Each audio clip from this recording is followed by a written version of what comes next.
ما تنساش تعمل سبسكرايب او اشتراك في القناة وتفعل زر الجرس عشان يوصلك الجديد في استخدام النباتات الطبية واسرار وفوائد النباتات الطبية والجديد في عالم التغذية العلاجية لصحتك ولصحة عيالك.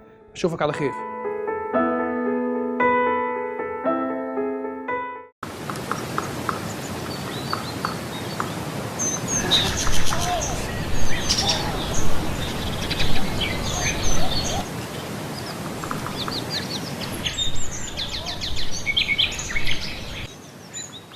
بسم الله الرحمن الرحيم. مشاهدينا الكرام، اهلا وسهلا بكم وحلقه جديده من برنامج اسرار وفوائد. والنهارده هنتكلم عن عنصر مهم جدا نقصه بيسبب الم اسفل الظهر، تشنجات العضلات، التنميل والحرقان في اعصابنا والامساك المزمن. النهارده هنتكلم عن عنصر مهم جدا جدا جدا لحرق الدهون.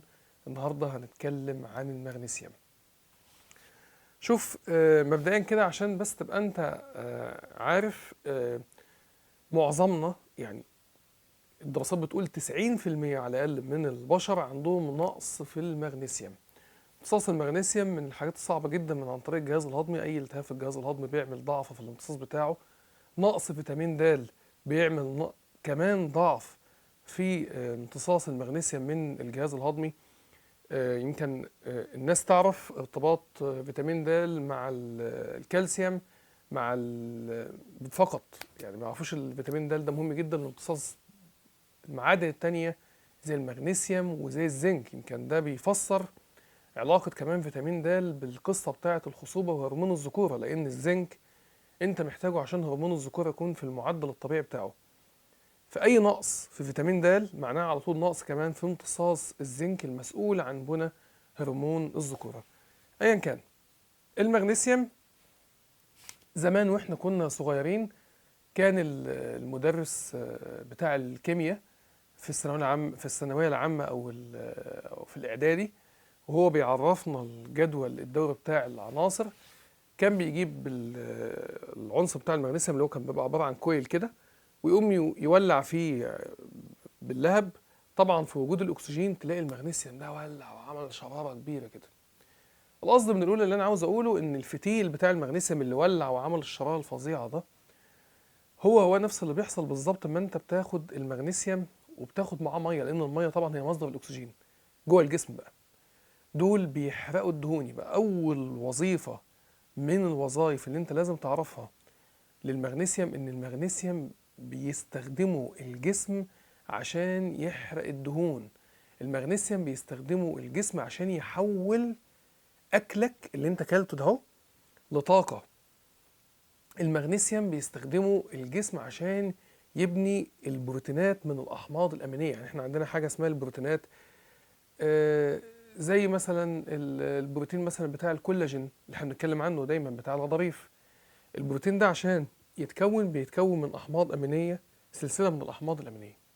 عشان الأحماض الأمينية تتحد مع بعض وتكون البروتين بتاع الكولاجين بتحتاج مغنيسيوم. المغنيسيوم ليه 600 وظيفة في الجسم. المغنيسيوم مهم جدا عشان تحافظ على الدي ان ايه بتاعك من التلف، من المشاكل اللي بتحصل له بسبب الضوء، بسبب الأكسدة، بسبب الدخان، بسبب الشوارد الحرة. كل الكلام ده المغنيسيوم بيحميك من هذا الكلام كله. فالمغنيسيوم عنصر مهم جدا، نقصه بيعمل كوارث في الجسم. هنمشي واحدة واحدة كده مع بعض، يلا ورقة وقلم ونشوف عضو عضو ايه اللي المغنيسيوم بيأذيه، والمغنيسيوم لما بيقل بيعمل ايه في الأعضاء دي. أول عضو خالص هو الأعضاء بتاعة العضلات. أكتر عنصر بيخزن مغنيسيوم زي العظم وزي العضلات هي بتكون أكتر أعضاء أو أنسجة بيكون فيها المغنيسيوم نقصه بيعمل مشاكل. يعني المغنيسيوم نقصه في العضلات بيعمل مل القيء وقيء، طبعا بسبب الضعف اللي بيعمله في العضلات الملساء. احنا عندنا العضلات يا جماعة 3 أنواع. العضلات الملساء اللي هي العضلات بتاعة الحالب، العضلات بتاعة الجهاز الهضمي، العضلات اللي هي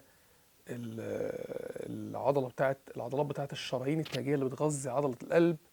كل دي بنسميها عضلات ملساء. اما بيحصل نقص في المغنيسيوم بيحصل ضعف في العضلات الملساء دي، فبيحصل بقى مثلا احساس زي احساس القيء، احساس زي الميل للقيء، ضعف العضله بتاعه الجهاز الهضمي المسؤوله عن الاخراج، عضلات الجهاز الهضمي المسؤوله عن الاخراج، وضعف المستقيم والعضله المستقيم والشرج، فبالتالي يحصل موضوع الامساك المزمن. تشنج العضلات الملساء بتاعه الشرايين التاجيه تقفل تتشنج، بتشد، فبالتالي يحصل ضعف للدورة الدموية اللي رايحة للقلب والتغذية اللي رايحة للقلب. كمان العضلات الهيكلية بتتأثر بالسلب مع نقص المغنيسيوم، فبيحصل بقى تشنج العضلات بقى، وتبقى نايم تلاقي عضلاتك تتشنج وعضلاتك تقفش، ويحصل ألم في عضلات جسمك كلها، كل جسمك تلاقيه بيوجعك اما انت بتدوس عليه او بتضغط عليه. ألم أسفل الظهر، التشنج بتاع العضلات بتاعة الأوعية الدموية وحدوث الصداع المزمن، ألم العضلات بتاعة الصدر، وخاصة لو نمت تحت مروحة ولا تكييف تيجي تدوس على صدرك يحصل لك ألم في العضلات بتاعة صدرك. ده غير اللي نقص المغنيسيوم كمان بيعمل مشاكل مع كمان أكل السكر. كل ما أنت تاكل سكر كتير، كل ما أعراض نقص المغنيسيوم كمان تزيد. المغنيسيوم كمان مسؤول عن العضلات بتاعة العين اللا إرادية اللي بتظبط الضوء زي الكاميرا كده. احنا عندنا في عضلات في العين بتظبط كمية الضوء اللي داخل العين، إما تقفل أو تفتح. المغنيسيوم هو المسؤول برضو عن حركة العضلة دي. فتلاقي الناس اللي بيكون عندهم نقص في المغنيسيوم دايما الإضاءة الشديدة بتوجع لهم عينيهم وبتعمل لهم ألم شديد جدا في العين، ما بيعرفش اللي هو يفتح عينه في الإضاءة الشديدة. لو جنبه في صوت عالي تلاقيه بيصوت من الصوت العالي او بينزعج جدا من الصوت العالي. ده بيحصل دايما مع كبار السن ومع الاطفال اللي عندهم توحد، لان الاطفال اللي بيكون عندهم توحد يا جماعه بيكون عندهم مشاكل في الجهاز الهضمي، فما ما بيمتصوش المغنيسيوم. الالتهابات اللي بتكون موجوده عندهم في الجهاز الهضمي الشديده ما بيمتصش فيها المعدن بتاع المغنيسيوم، فعدم امتصاص معدن المغنيسيوم ده بيأثر على العضلات بتاعة الأذن، فبالتالي بيخلي الطفل ده لما بيسمع دوشة ولا شديدة ولا بيسمع ضرب نار ولا بيسمع صواريخ يقعد يعيط ويصوت ويلم عليك الدنيا ويتنطط. لو حصل له اللي هو دخل في إضاءة شديدة ما بيعرفش يفتح عينيه وبيفضل قافل عينيه دايما، تلاقي الناس برضه كبار السن عندهم نفس المشكلة دي. المغنيسيوم مهم جدا لصحة الأوعية الدموية زي ما احنا اتفقنا، أو زي ما احنا قلنا إن المغنيسيوم مهم جدا عشان خاطر الأوعية الدموية تتمدد ويحصل فيها تمدد وما تقفش. ده بالظبط اللي بيحصل للمرضى اللي عندهم ارتفاع في ضغط الدم. لما بيحصل ارتفاع في ضغط الدم، غريم المغنيسيوم أو ابن عمه هو اللي بيدخل ويسود اللي هو الكالسيوم، فبالتالي الكالسيوم بيعمل إيه؟ بيعمل تكلس في الأوعية الدموية تتصلب وتتكلس، تبقى خلاص فقدت القدرة على الالاستيسيتي بتاعتها اللي هي الليونة بتاعتها اللي هي تنقبض وتنبسط. وكمان الكالسيوم بيخلي الأوعية الدموية ما تشنج أو تقفل، يحصل ارتفاع في ضغط الدم. إذا لو أنا خدت مغنيسيوم صح وخدت معاه فيتامين د صح، ارتفاع ضغط الدم مباشرة لازم يختفي، لازم يروح، لأن بديهيا المغنيسيوم استخدام المغنيسيوم بيعمل أو قلة استخدام المغنيسيوم بيعمل ارتفاع في ضغط الدم، واستخدام المغنيسيوم بيعالج ضغط الدم المرتفع. وأنا دايما أي مريض عندي بيجيله ضغط دم او بيجي لي بيعاني من ضغط الدم بنصحه بالمغنيسيوم. المغنيسيوم مهم جدا كمان لانه كمان بيهدي الجسم، بيعالج القلق وبيعالج التوتر. جرب ان انت تاخد المغنيسيوم قبل النوم وتشوف، هتلاقيه بيريح جسمك وعضلاتك وبيخليك مفيش شد عضلي ومفيش قلق وتوتر، مفيش بيعالج نوبات الهلع، مفيش فرط نشاط عند الاطفال. كمان قلنا اللي عندهم توحد هو مناسب جدا جدا جدا للاطفال الصغيرين اللي عندهم توحد، بس تطمن ان انت عتيله معاه فيتامين د عشان الامتصاص بتاعه يتم 100%. المغنيسيوم كمان قلته بتعمل مشاكل في الشرايين بتاعت قلنا الدورة الدموية والشرايين بتاعت الجهاز الدوري، وكذلك بتعمل كمان مشاكل في القلب، بتعمل ارتخاء في الصمام المترالي. تلاقي المريض اللي عنده ارتخاء في الصمام المترالي عنده ويكنس، عنده ضعف شديد وعنده اجهاد شديد ونفسه دايما في مشاكل ومش قادر يطلع السلم ولو طلع السلم شويه ينهج، لو طلع يجيب حاجه من فوق السطح، ولا طلع يعمل اي مشوار يقعد ساعه ينهج بعدها، عنده تعب مزمن بعدها بسبب كل ده، بسبب نقص المغنيسيوم. لان نقص المغنيسيوم بيعمل كمان ارتجاع في الصمام المترالي، وبيعمل خفقان في القلب. المغنيسيوم كمان بيعمل اعراض تانية خاصة كمان بالجهاز العصبي المركزي. المغنيسيوم هو المسؤول عن احساس العطش الدائم. تاني نرجع ونقول العيال الصغيرة اللي عندهم التوحد تلاقيهم بيشربوا ميه كتير جدا، كل ده بسبب اعراض نقص المغنيسيوم. المغنيسيوم دايما بيعمل نقصه، بيعمل تبول متكرر. الناس بتخش الحمام كتير قوي قوي قوي قوي قوي قوي، يعني تلاقيه بيشرب ميه كتير، يدخل الحمام كتير. طبعا بيقيس السكر في الدم، يلاقي السكر في الدم طبيعي. وحتى لو السكر في الدم في مشكله، حتى لو عالج السكر في الدم العرض بتاع العطش المتكرر والدائم والشديد، والتبول المتكرر والدائم والشديد برضه بيكون مشكله كبيره جدا. المغنيسيوم من نقصه من المعادن برضه اللي بتعمل جوع شديد جدا. لذلك يا جماعه بتلاقوا اي حد بيفهم في الحميه بتاعه الكيتو او الانظمه الغذائيه عامه، سواء الكيتو او الصوم المتقطع او غيره، اي دكتور في الدنيا الدكتور الشاطر يقول لك خد المغنيسيوم مع الحميه، لان المغنيسيوم بيخليك ما تحسش بالجوع، ما يبقاش بطنك بتوجعك كل شويه وعاوز تاكل وعاوز تقوم تاكل. لحسن الوجع بتاع البطن ده بيخليك غصب عنك تخرج من النظام الغذائي، او غصب عنك تخليك تكسر الصوم المتقطع ال 16 ساعه اللي احنا متفقين عليها في الصوم المتقطع.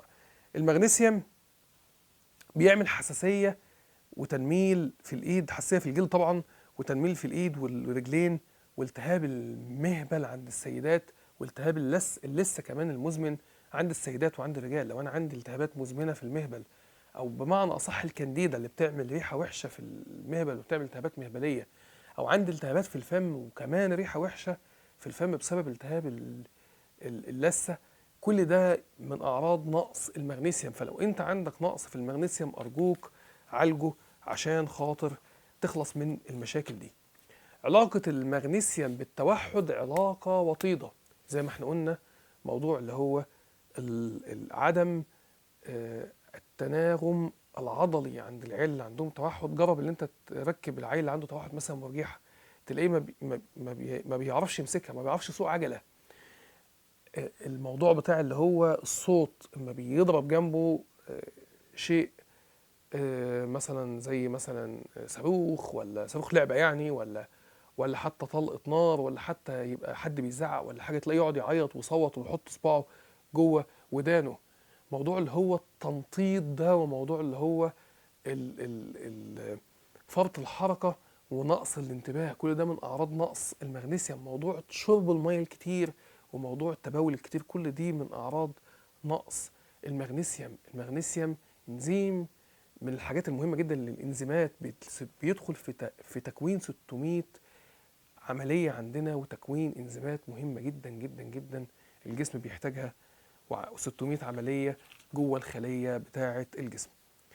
المغنيسيوم، لو انا عاوز اعوض المغنيسيوم الناقص اعمل ايه؟ بص، انا شفت كل الاغذيه اللي فيها نسبه عاليه من المغنيسيوم، اولهم وثانيهم وثالثهم اقولهم لك. اولهم هو لب القرع، اللي هو اللي احنا بنسميه في مصر اللب الابيض، اللب الابيض العريض. اللب الابيض العريض ال 16 جرام منه اللي هي الحفنه الصغيره بتدي لك 46% من اللي جسمك محتاجه يوميا من المغنيسيوم.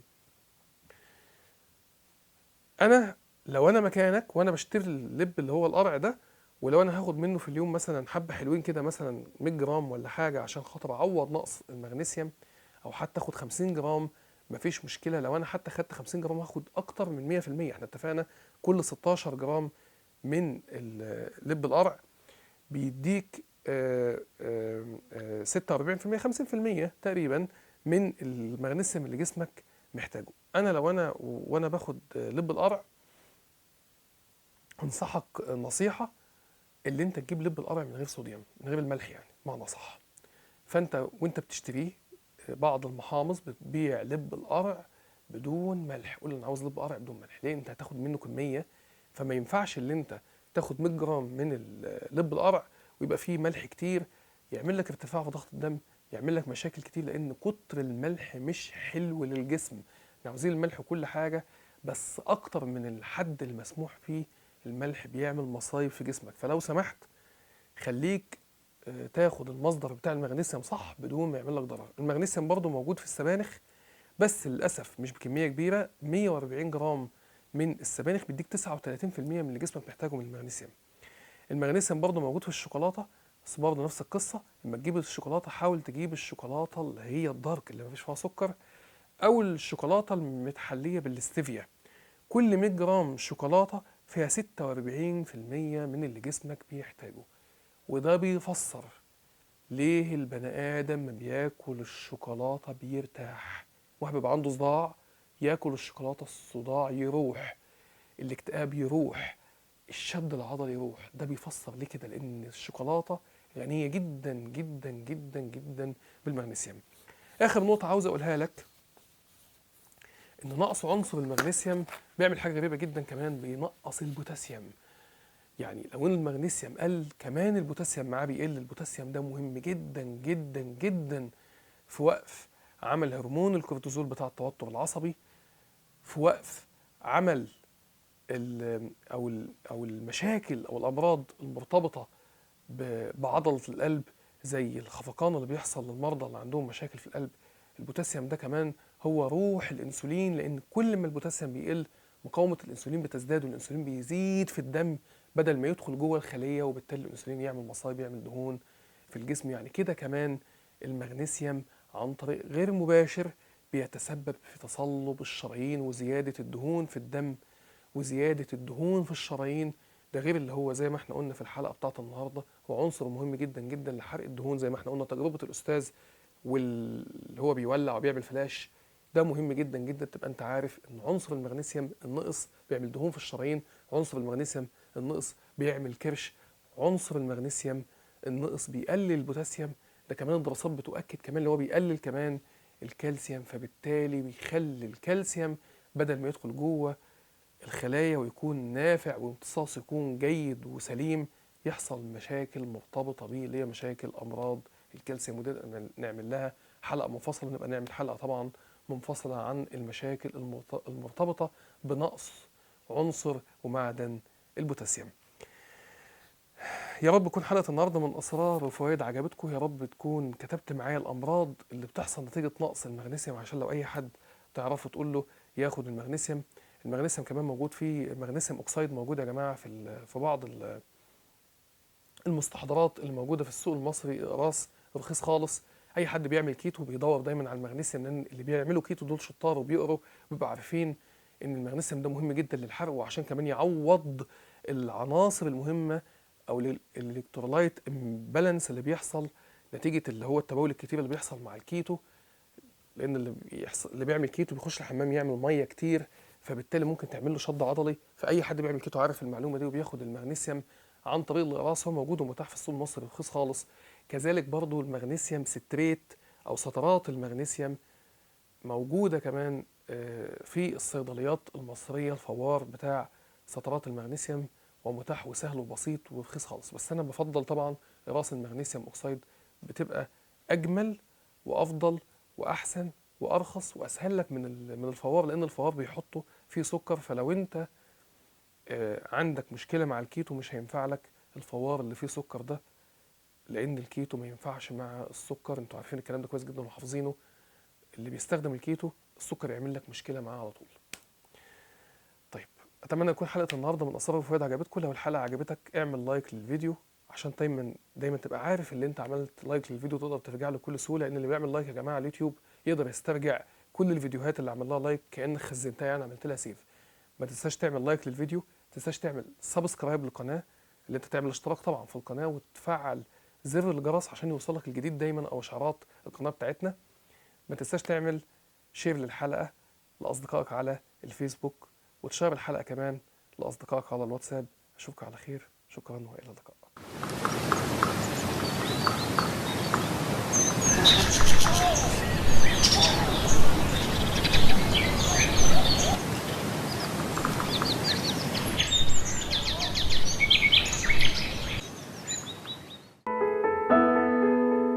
ما تنساش تعمل سبسكرايب او اشتراك في القناه وتفعل زر الجرس عشان يوصلك الجديد في استخدام النباتات الطبية وأسرار وفوائد النباتات الطبية والجديد في عالم التغذية العلاجية لصحتك ولصحة عيالك. أشوفك على خير.